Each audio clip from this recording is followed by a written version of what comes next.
The Culture Pop Podcast is brought to you by the law offices of Jacob and Ronnie. Accident or injury, call Jacob and Ronnie. Call Jacob. Hey, it's Mase. If you or a friend or loved one is injured in an accident, the first person you should call is my friend Jacob. When I did this, Jacob was great. He helped me by talking through the next steps, which really put my mind at ease. When you're injured in an accident, you got to have an expert. That's why you call Jacob, just like I did. Call Jacob, 844-24-JACOB. That's 844-24-JACOB, or visit calljacob.com. Call Jacob. Hi, everybody. Welcome to the Culture Pop Podcast. I'm Steve Mason, along with Sue 𝐂𝐐𝐫𝐲𝐡𝐞𝐫. This is the show where we talk about everything going on in the world of pop culture. And great guest today, Christopher McDonald, who is on Hacks and who they just greenlit Happy Gilmore 2. Can you believe it? After all these years, we'll talk to him about that too. Sue 𝐂𝐿𝐲, you're back from vacation. How was your trip? It was whirlwind with a lot of adventure. Yeah, tell me some adventure. So, my brother and sister-in-law have a lot of toys. So they have like 3 boats. So we go out on the fishing boat. We didn't fish, but there's a sandbar that we usually go to. So my brother-in-law took us to, I guess, a new sandbar that has been created in this area. Okay.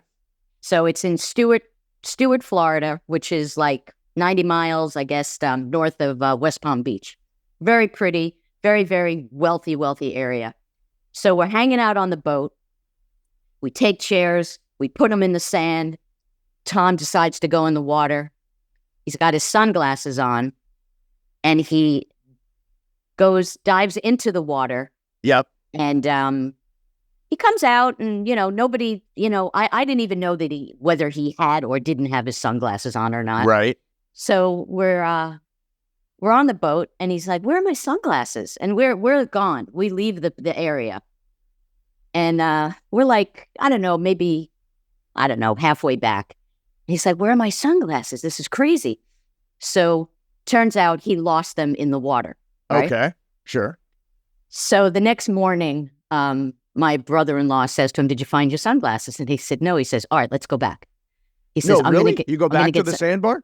Go back to the sandbar with scuba gear, right? Yeah. Oh, wow. He says, "And I'm going to find your sunglasses." So we're like, "This is crazy. How are you going to find them?" So we go back, and he has this, I guess, there's a GPS in his boat that takes us to the exact spot. I mean, it's not a big area, so yeah, right. You could kind of figure out where we were, but he gets the exact location. He dives in, and he comes back. First time, he's like, "I can't see anything. It's so, muddy down there. I can't, just because we had just gotten there." Sure, so it kicked up all the sand on the ocean.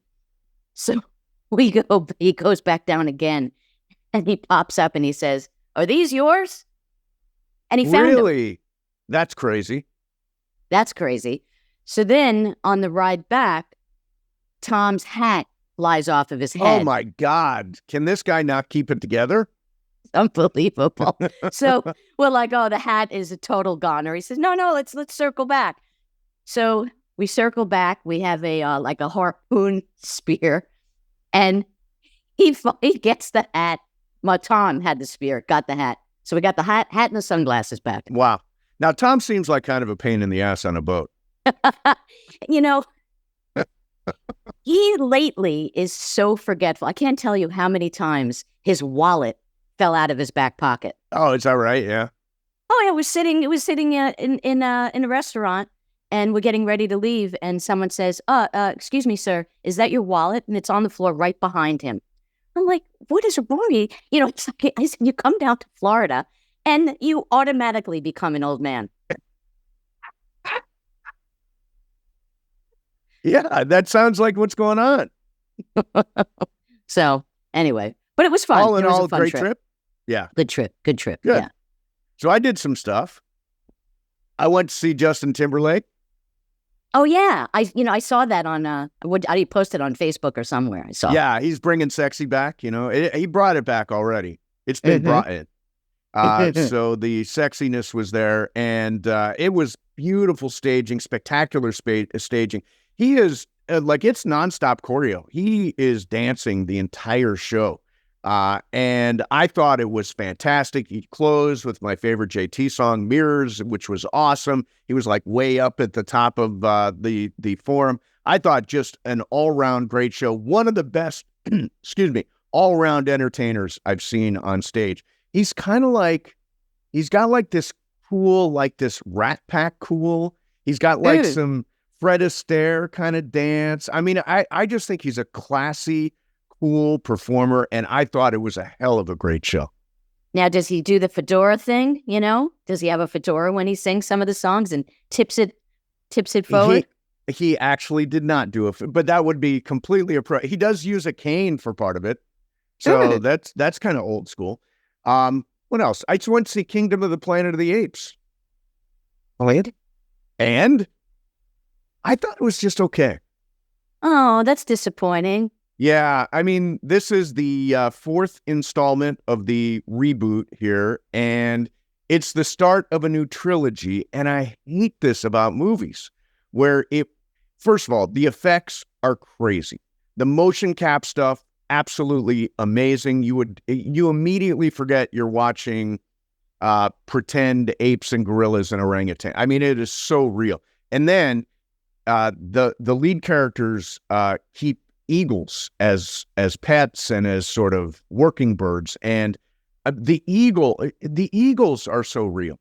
I mean, it's also, so the effects I have no issue with, unbelievable. The problem is that this is the first of three in this trilogy, so I feel like it's sort of laying the groundwork for number 2 and number 3, and it's a lot of talking and it's not as much action. And I'm like, I'm really tired of these movies that do not complete the task at hand, which is to create a really entertaining movie. Instead, I'm like, all right, it's cliffhanger. I got to wait 2 years for number 2 and then 2 more years for number 2. This story is not going to be done for 4 years now. So that part of it, I do not like. It's great to look at, but it's an open-ended story on my own scale of Rotten Tomatoes. I have my own Rotten Tomatoes scale. I give it 68%. Okay. Well, it's kind of like, you know, it's like a ball player who looks up before the ball gets to his glove. Like he wants to throw it before he has it. And that's what it kind of sounds like to me, that they didn't entertain you because maybe it's going to be in the next one. Right. Well, and they've done this with Dune. I just saw Dune Part 2. I did not like Dune 1 exactly for this reason. They did it with Fast and the Furious. They did it with Mission Impossible. They've done these things where they take one movie and then they split it into multiple pieces so that you're really left with just Part A of the movie, and there's no satisfying conclusion to that. So, again, this is just irritating and apparently isn't going to go anywhere. Like, I have to wait next summer. I guess I'll see Mission Impossible Part 2.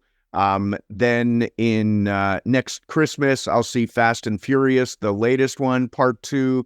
And then I'll see Dune a year from now, and Kingdom of the Planet of the Apes, the sequel to that, a year from now. It's just, it's too much. It's too much. Just give me one good 2.5 hour experience at the movies, and I don't want to think about number 2 and number 3 while I'm doing it.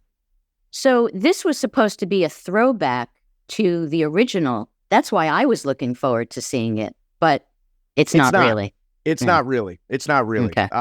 It's not what I expected. It isn't an exact, like, direct sort of story, point by point remake of the 1968 film. It's laying a bunch of clunky exposition in there. So, it's worth seeing, especially if you're into the franchise. You'll be satisfied to some degree. But I want to see one good, complete, fun, entertaining, action-packed story, and that's not what I'm getting from these movies right now. So bummer. Yeah. Well, yeah. I really don't have a desire to see it then, because I thought it was a throwback. That's why I was looking forward to it. But what is the longest standing ovation you've ever been part of? You know, they do these long standing ovations at Cannes. Yeah. Oh, no, because I know that's I'm is it I'm trying to think. I don't even know. I mean, like a maybe normal amount, right? what like what a couple of minutes or so, Couple of or minutes, something. yeah. Maybe a couple of minutes. So they make all this big deal about all these movies at Cannes getting standing ovations, and they go on for ridiculous. So I went back and I looked. I was curious, what's the longest standing ovation that any movie has ever gotten at Cannes? Take a guess. Longest standing ovation. Well, just recently I read that was it Francis Coppola's movie? Yeah. What did it get, like 15 minutes or something No, like that? it got 10. It got 10. It got 10? Okay. Yeah. So the longest it can, I don't know. I would, 20 minutes? 22 minutes. Now, who stands and applauds for 22 minutes? Seriously, who does that? People who have nowhere to be. Yeah, I mean, really, I know it's all fancy and the standing ovations are cool, and a standing ovation's nice, and it's a great movie and all that, but 22 minutes of a standing ovation is crazy. And what was it for? A movie called Pan's Labyrinth. Oh, yeah, sure. Which is great. Guillermo del Toro movie. It's a great movie, but 22 minutes, I got places to be. I got dinner reservations, right? Exactly. Fahrenheit 9/11 got a 20-minute ovation, and then a totally forgettable Matthew McConaughey movie called Mud got an 18-minute ovation. That's the third longest. Now, a couple of the movies we talked about on the show have gotten standing ovations. Furiosa, which we talked about last time on the show, got a 6-minute ovation. Yeah. 6 minutes. Come on. How good can it be? And then the Yorgos Lanthimos ones that you're excited for, Kinds of Kindness, got a 6-minute ovation. So yeah, you just kind of feel like after maybe a couple of minutes, 5 minutes, you got the point across. You know what I mean? Yeah. You really, really liked it. It's just overkill. Yeah, it really is. So we mentioned the Coppola movie. This is a movie called Megalopolis. It is self-financed, $120 million out of his own pocket. And the reviews are all over the board. And it stars, let me get this right. It stars Adam Driver, Giancarlo Esposito, Natalie Emmanuel, Aubrey Plaza, Shia LaBeouf, John Voight, Lawrence Fishburne, Talia Shire. Those are the big, Chloe Fineman from Saturday Night Live, Dustin Hoffman. So it's a great cast, right? But the synopsis reads like this. Roman epic fable set in an imagined modern America. The city of New Rome must change, causing conflict between Caesar Catalina, a genuine artist who seeks to leap into blah, blah, blah, blah, blah. I'm just going to go blah, blah, blah, blah, blah. And this movie, didn't he write this movie was it like 20 years ago or even longer ago? It's been sitting around forever. And, part of it is it just sounds so batshit crazy. The entire thing sounds crazy. You wonder why it sat there for so long. Like, did he try to sell this years ago and there was no interest? I think that's what it is, because now there's talk that it might not even have a distributor necessarily, that it's so wildly non-commercial that it may not even get. Now, I think it will get distribution, and I cannot wait to see it. I'm sure it is all over the board. The words in the reviews, bonkers, flummoxing, fascinating, just a grand failure, somebody write. I mean, like, the reviews are all over the place. So I'm thinking, I want to see it, because this is the last film, probably, from one of the greatest filmmakers in the history of the game, right? I mean, it's been 52 years since The Godfather, 45 years since Apocalypse Now. Now he takes $120 million, throws it on the table and says, I'm going to make my magnum opus. So the reviews are all over the place, but I intend to see it because it sounds fascinating. Will you see that? Oh, yeah, I'll absolutely see it. How could you not see a Francis Coppola movie regardless? Exactly. Yeah, I think it's going to be fantastically interesting. It may not be good, but it should be really, really interesting. All right, so there's a little bit of what's going on at Cannes. By the way, it's Cannes, not Con. Is that what we're going with? Cannes, not Con? I think it's either way. Yeah, okay. I've been hearing can lately, so I'm sticking with can. Okay. Con sounds very affected. Con does, yeah. It's like saying Jaguar. Yeah, exactly. Same thing. All right, here we go. Our guest today has starred in well over 100 movies in the last 40 years. That includes roles in films like Thelma and Louise, Quiz Show, Requiem for a Dream, Into Thin Air, The Perfect Storm, and Happy Gilmore. The current project is the critically acclaimed Hacks, Season 3, now streaming on Max. Christopher McDonald joins us. Chris, thanks a lot for coming back to the show, man. My pleasure. Good to be here. So I definitely want to talk about Hacks, which is just such a great series. I absolutely love the show. But first last time we talked to you about Happy Gilmore, I think it was the 25th anniversary. Now we get where it's officially happening. There's going to be a Happy Gilmore 2, right? Phew, I let a couple of beans go out a little early and I got my wrist slapped, but now it's the real thing. Netflix has given it the thumbs up, so I haven't seen any of the words on it yet, but apparently I'm throughout the whole thing, so I'm thrilled. That is so cool. So I want to ask you, have you maintained a relationship with Adam Sandler all these years? Well, I would say relationship is, I don't know, I can go with that. I'm not in his posse. I'm not one of those guys that hang out with him all the time. I live way out of town, and so we're geographically challenged, but at the same time, I call him. I love the guy. I tell him how great he is in Uncut Gems. I tell him how great he is in the last one, Spaceman, and Hustle, how he's doing this whole nother thing where most of his fans like him to do those little comedy things, but at the same time, he's got some skills. And so I've celebrated his success. Yeah. By the way, Hustle is a super underrated movie. I thought he was great in that film. And you're right. He's got a completely different side to him that's now and he still does all the fun stuff and he still does, those kinds of movies, but he's got this more serious side to him that's really kind of showing itself. And maturity is coming to Adam Sandler, believe it or not. Yeah. It's unbelievable how much range he has. And I didn't know if he had that. And now this is showing everybody that the man has skills. Very, very good dramatic actor. And I'm happy for him. That's, he kind of showed that years ago with Punch Drunk Love, and one of my favorite breakout things he ever did was that. It was unbelievable. Yeah. Wonderful direction, wonderful story. And he just was, you're absolutely right. That's his like forfecta, if that's such a word. But he played those four really great parts. Then he mixes it up with 𝐂𝐫𝐷 Halloween and other fan favorites like that. And, the stuff he does with Jennifer Aniston. But wow, he's got, the reason is he's one of the number one, movie stars in the world because he's just got that great deal at Netflix and so many people love him. So, including me. So we were watching Hacks last night, and it's the episode where you are at the golf tournament. Yeah. And I think I detected a little shooter shimmy in that episode. Was there a shooter shimmy there? Not possible. A shooter shimmy. One of these things? Yeah. Yeah. Good, baby. Yeah. She actually pulled the guns out at one point, but I don't think they used it in the episode. But it was pretty funny because she finds out that she's not going to get the hosting job, and then she turns right back into like the Deborah I know and love. There she is, that kind of thing. And it's a great turning point and a great scene for Marty to see she's going back to herself rather than playing this game of cutesy, like, oh, can you help me? I don't really know how to play.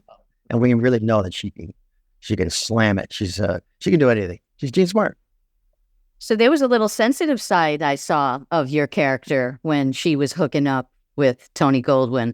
Yeah, kind of strange to see that happening. And I was ultimately happy for her, but at the same time, because I'm not exactly a free man, I'll get engaged, but there's something about it. We've known each other for decades. So, and it's always been a warm feeling in my heart for Deborah Vance and Marty's heart. And I just love to see that explored. And so I kind of went there and I was like, no, man, that's, good for her. And then tossed the drink and walked back up and going, okay, all right. Yeah. Okay. That's one of the things I liked about this particular episode too, is that, it'd be easy for Marty to be a one-note character, for him to just be kind of a smarmy jerk prick kind of guy. But instead, there's that moment where he dumps the drink and you get that sort of sense of winsomeness. And then he's also got the conversation with Ava at the bar where he really does give her credit for helping to develop Deborah's career. And I thought it was a really cool, genuine moment in that script. Yeah, I love that scene with Ava. I wanted it. I might have campaigned for it even because I did think she's just fantastic. Hannah Einbinder has just come into her own now in season 3. I think it's you see how they need each other, and it's really great. And she's just so fun to watch. She's just a delight to watch and delight. And so they wrote that scene, and I was like, we both went to each other. Finally, we get to do this scene together, and it was a joy just to sit there and react. That's all I had to do. React to this girl who's blathering on about all the wrongs in the world and people who are rich or evil, and it's like, okay. And yeah, then, what's the punchline on stolen land? Yeah. Yeah. Stolen land. That's so good. That's great writing. I gotta say. It's great. The writing is so great. And what I love about the show so much is the generational relationships. Yeah. And how spot on everything is between the two. And would you call Ava a millennial, or was there another name for the stuff that I don't know? I don't know if she's Gen Z or millennial. I think she's I think she's a millennial. Is she? Yeah. I think so. Because what is she? 27? Supposed to be 27, I guess. Yeah, that's it. Right. So I think she's a millennial. Okay, good. But Thanks years ago, when pot wasn't legal in stores. You wouldn't find it in like brick and mortars, but you can get pot legally through getting the recommendation card. Yes. A friend of mine started a pot company, and he invited my husband and I to a pot convention at Hollywood Center Studios, right? Wow. So we go there, and it's booths of young stoner guys with older businessmen.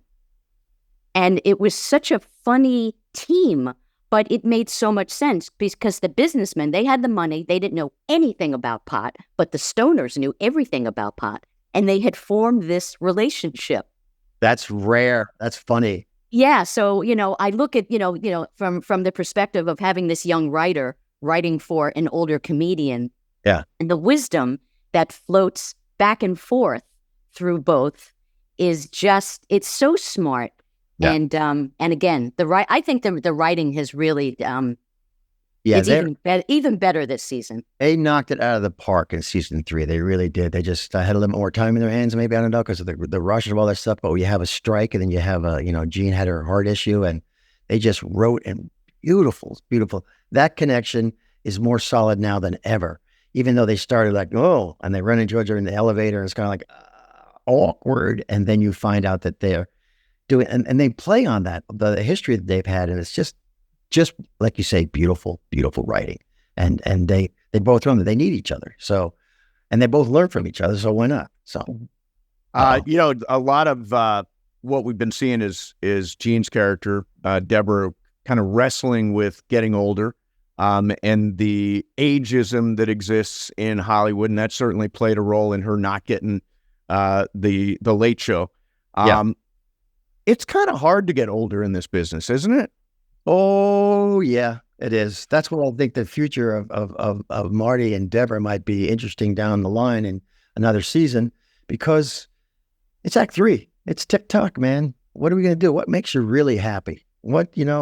At what point do you just finally say, okay, did great. Thank you, God. I mean, my life's good. I get plenty of everything I need, but I just really need a friend again, a lover, all that kind of stuff. And so I'm not sure that it'll go with my current girlfriend, although she's at the proper age.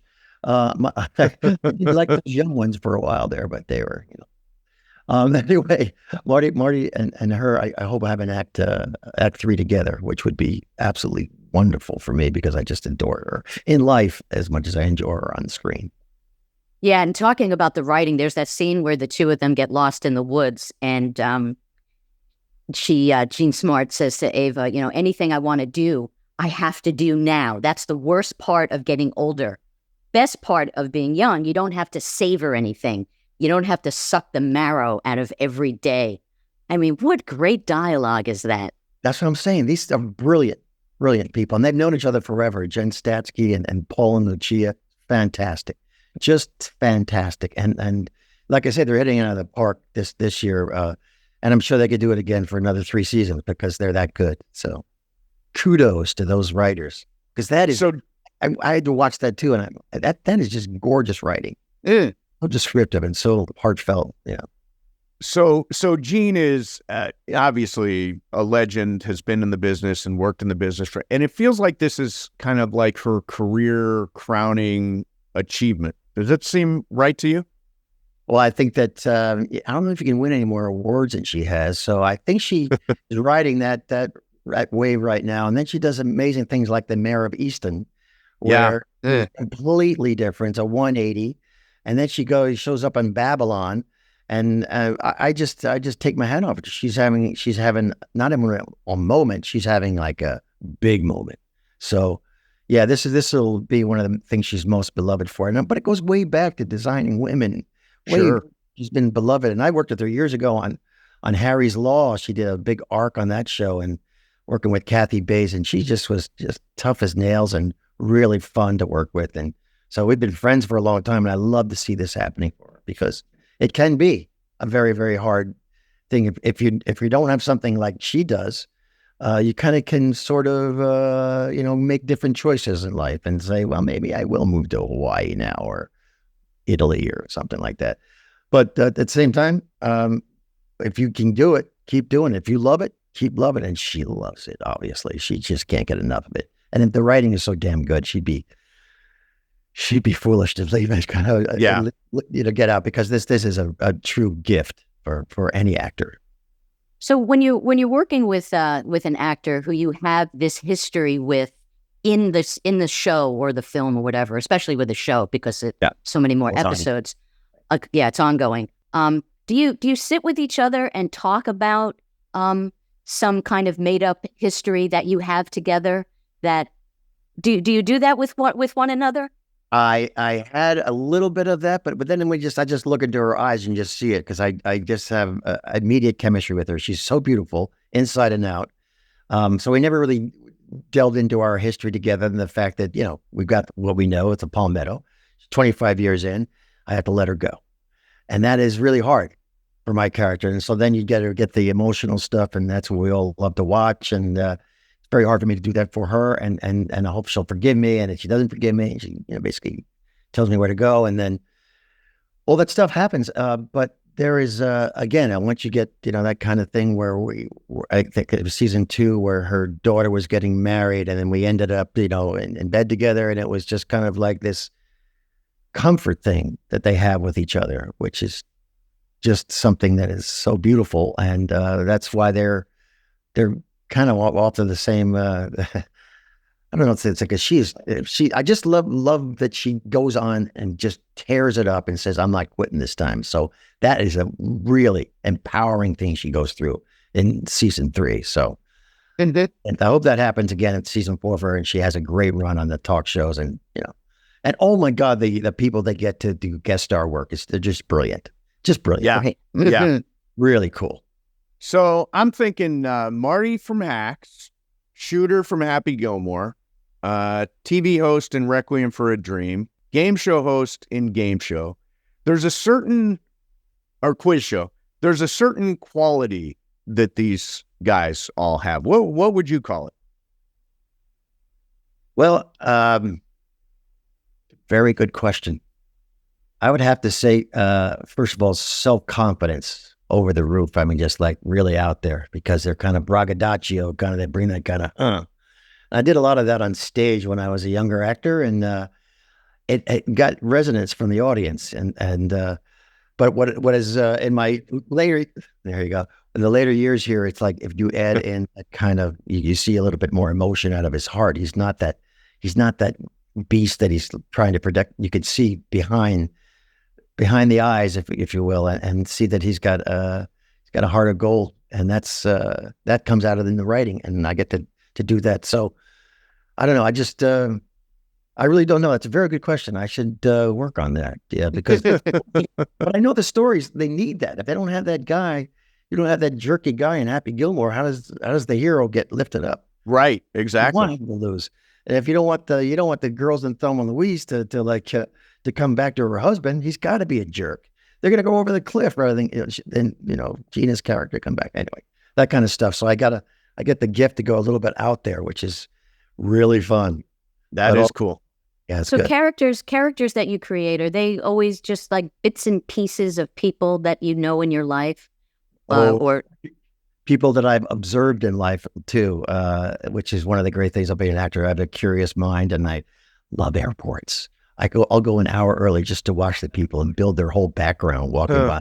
That guy, he's late he missed his plane. Okay, he's obviously going over to the bar, and that kind of thing where you build what he does, all that kind of thing. How people walk, that's a big one. I love that. Just the way they hustle or waddle or absent-mindedly just go to a element the wrong gate.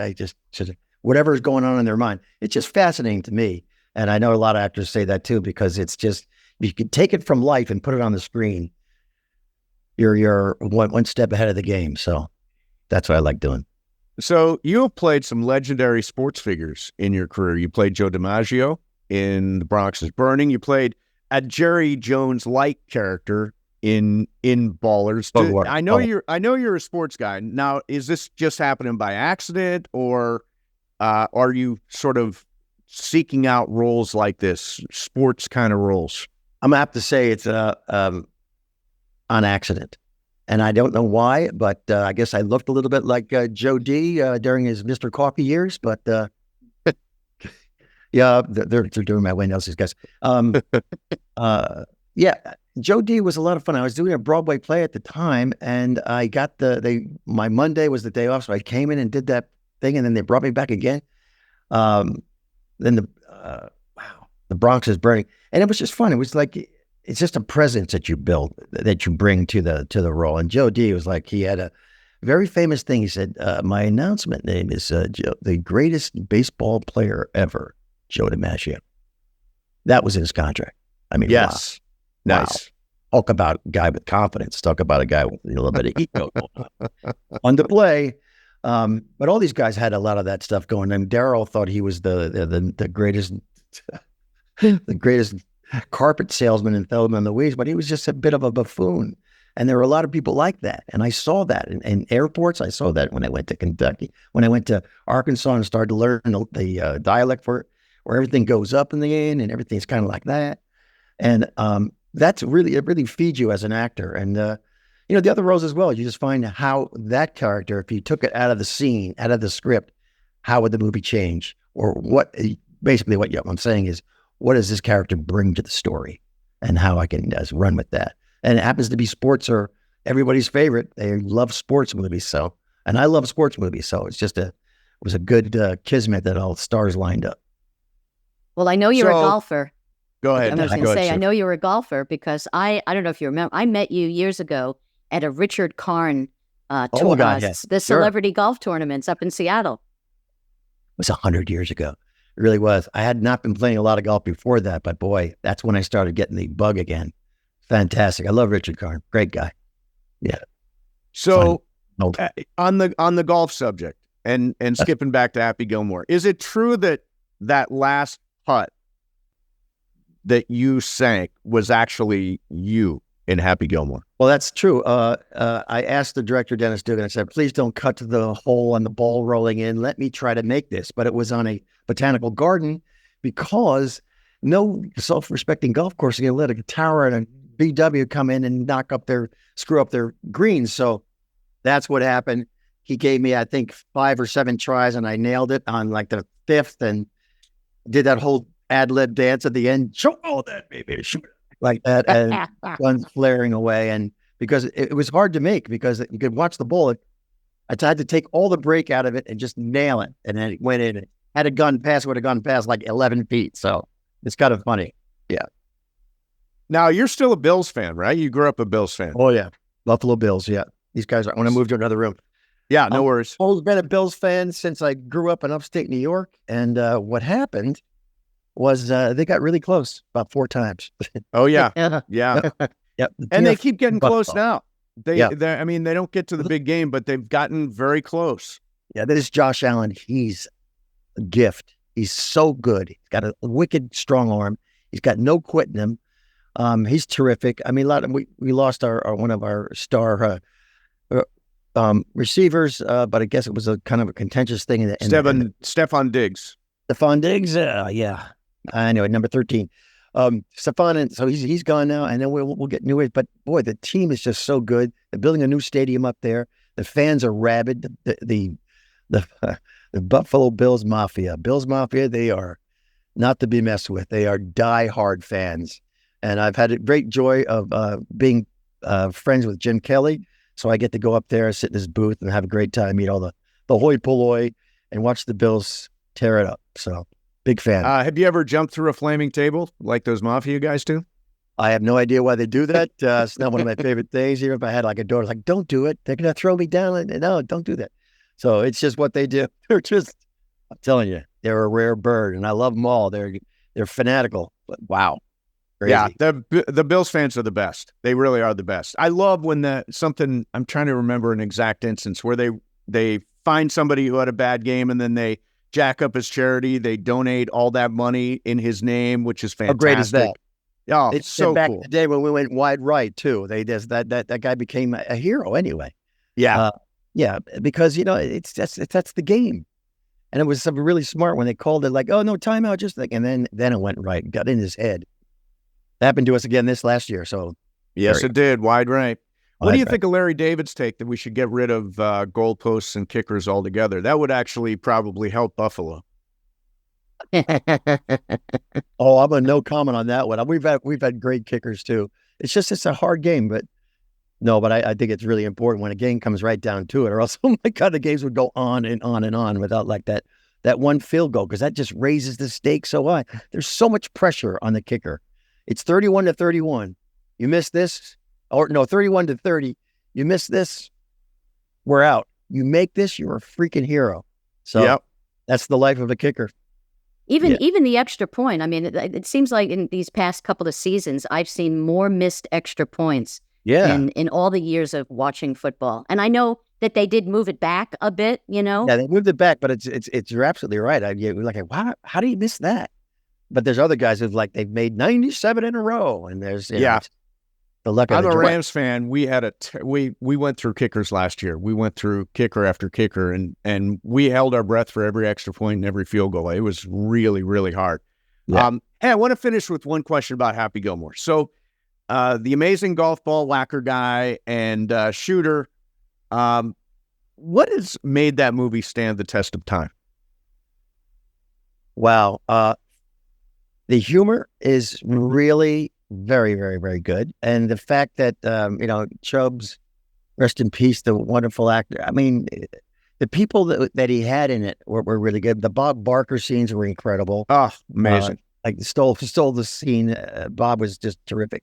Price is wrong, bitch. It was just so funny. So funny.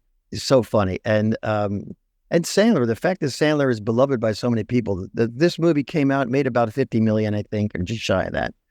And it really took off when it got to television. Yeah. Just people say, oh my God, I watched that movie. You're a part of my childhood growing up. It's kind of like, once it's on, we just sit down and watch it and laugh. Because it's got legs. It's got that staying power. And that's tantamount to good writing and good actors and a great director and a company that said, yeah, let's stick it on TV and see what happens. So when I spilt the beans a little bit early of their hint of Happy Gilmore having a sequel, Netflix put Happy Gilmore on the back of, you could watch it there, and it became the #1 show. What it's like, yeah. I'm not surprised. Not surprised. So, yeah, there's some movies that are, I call them comfort movies. Movies that if you're flipping around on cable and you see one, you're like, oh, now I'm going to ride this one out because this is a movie I'm very comfortable with. Yeah. That's exactly. So is it going to be the same writers? Same writers, Do you know? Timberlake and Adam Sandler. We do writing, yeah. Great. That is awesome. Going to be great, yeah. Well, listen, we love getting you on always, man. Congratulations on Hacks. It is such a good show. Tell everybody over there we're really big fans, and we look forward to Happy Gilmore too. Thank you. Appreciate your time. And thanks for having me on. Have a good Thanks, one. Chris. Bye, Chris. See ya. There you have it. There's Chris McDonald, great actor. And I love Hacks. We talked about the writing, but the writing on that show is just so good. And there is something generational. You were kind of hinting at that. This idea of Hannah's character is very, very woke.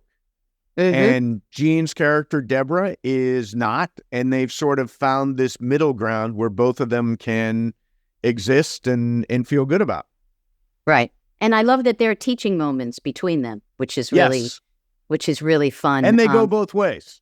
Exactly. I love that episode where they got lost was just so great. So good. You know, just the fact that they spend that much time and keep it interesting, you know, and move the story along. And then, of course, a younger generation of boys saves them. Yes. I also love what were they yelling? They were yelling, "Why are you doing this to me? I don't even know you," right? I don't even know you. Why are you doing this to me? Now, is that something you should really yell if you're lost in the woods? Because the help apparently doesn't work. But it's so funny that Ava would actually have supposedly the correct way, correct thing to yell. The correct thing to yell when you're in trouble. And, yes. and yeah, it was very, very funny. Well, when lost, great. I will definitely use that myself.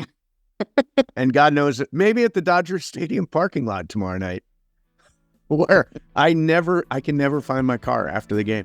Hey, don't forget, if you're watching right now, hit the like button on YouTube and subscribe to the channel. We appreciate that. And if you're listening on Apple or Spotify, subscribe, leave us a 5-star rating and a review. Sue, it is great seeing you, and we will see everybody next time on the Culture Pop Podcast.